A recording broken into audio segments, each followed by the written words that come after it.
सैयद सलीम शहजाद 40 साला एक पाकिस्तानी जर्नलिस्ट जिहड़ा कराची पैदा और उन्हें कराची तो ही अपनी साफत का आगाज़ किया। सैयद सलीम शहजाद एक इंतहाई पढ़िया लिखिया और काबल जर्नलिस्ट है। वो इत्थे पाकिस्तान विचों ही Asia Times Hong Kong based newspaper वास्ते आर्टिकल लिखदा है और इस तरह इटालियन न्यूज़पेपर वास्ते भी आर्टिकल लिखदा है। सैयद सलीम शहजाद नूं शोहरत उदों मिली जदों उन्हें पाकिस्तान दे एक खास इदारे दा एक खास तंजीम का तलक जड़ा एक्सपोज किया और इस तरह बाद च उन्हें एक अपनी किताब लिखी इनसाइड्स द तालिबान एंड अल कायदा। बाद विच इस वजह तो सैयद सलीम शहजाद नूं एक खास इदारे की तरफों समन आया और उन्होंने मुलाकात वास्ते इस्लामाबाद बुलाया गया। जो मुलाकात ते गया तो उत्थे एक अदनान नज़ीर नामी शख्स उहदे नाल उन्हें मुलाकात की और जो मुलाकात खत्म हुई तो बंदा उन्होंने आखदा है कि मिस्टर सलीम मेरे कोल एक हिट लिस्ट है, एक बंदा असां फड़िया है, उहदे कोल एक लिस्ट आई है जिहदे विच कुछ बंदियां दे नाम ने जिन्हां उन्हां मारना है। अगर तेरा नाम आया तो मैं तेन दसांगा। अक्तूबर 2010 विच ये धमकी मिलती है सैयद सलीम शहजाद नूं और इसका जिक्र वो करता है फिर एक खत की शक्ल में ह्यूमन राइट्स वाले भी लिख के और अपने एक दोस्त नूं भी लिख के अगर मैं मर जावां तो मेरी मौत की वजह यह होनी है। इस तो बाद सैयद सलीम शहजाद अपने 3 बच्चे सैयद फाद नाल, सैयद अब्दुल्ला नाल और सैयदा आमना नाल उन्होंने लैके इस्लामाबाद आ जाता और उत्थे अपनी जिंदगी हसी खुशी गुजारन लग पाता है। 29 मई 2011 में रात को 5:30 बजे दुनिया न्यूज़ ते एक प्रोग्राम करने वास्ते सैयद सलीम शहजाद निकलता है और इस्लामाबाद के सिटी सेंटर के करीब एक पोश इलाके में सैयद सलीम शहजाद मोइजाना तौर पर मिस्टरी तौर पर गायब हो जाता है। किसी पता ही नहीं हो किधर गया है। और अगले ही दिन ह्यूमन राइट्स वाले इस चीज़ का खदशा जाहिर करते हैं कि साढ़े को क्रेडिबल सोर्स है जिन्हें दसिया कि खास इदारे ने चुकिया है और टू लेट। अगले ही दिन मंडी बावलदीन दी अपर जेलम कनाल विच एक लाश तरदी नज़र आती है। सुबह एक किसान निकलता है, वेखदा है एक लाश तरदी भी नज़र आती है। पुलिस नूं दसदा है, पुलिस आके लाश रिकवर करती है।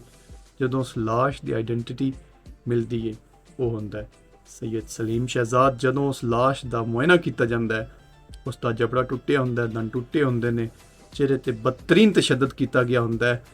जिहड़ियां पसलियां ने दोवां साइडों तो किसी भारी चीज़ नाल इस इंज समझो कि किसी लत्तां नालों पसलियां तोड़ियां और पसलियां टुट के अंदर वड़ गई होंदियां फेफड़ियां विच और उहदी वजह तो उसकी मौत भी हुई होंदी है। असल मौत वजह ये नहीं होंदी, असल मौत की वजह तो पेन होंदा है। जिस पेन नालों लिखदा सी असल मौत तो वो सी। और बाद विच की होया कि उस इदारे ते इल्ज़ामात लगे उन्हें फिर उन्हें कैसे इंसान तो कोई पता नहीं है, पता नहीं कौन मार गए।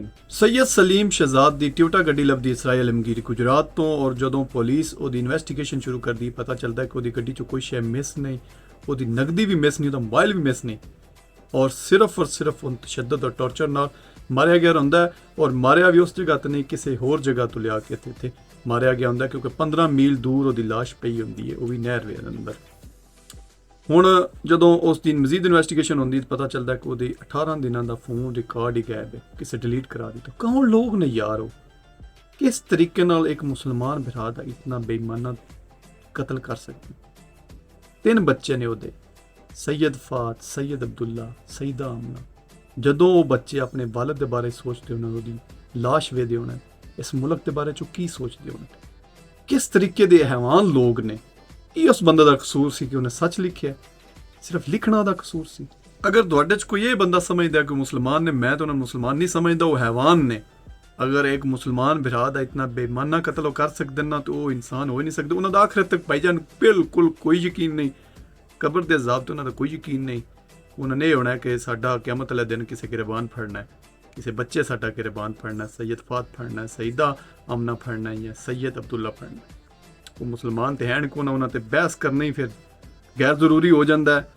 और हुण तो 3 चीज़ां ऐसियां ने कि मैं हुण तुहाडे कोलों सवाल पुछने ने जिथे इतनियां मिस्ट्रियां रह गई ने। एक 2 होर मिस्ट्रियां मैं छड्ड के जाना पिया कि पेरिस विच सैयद सलीम शहजाद के नां तो एक स्ट्रीट जिहड़ी है ना वो मनसूब की गई सी।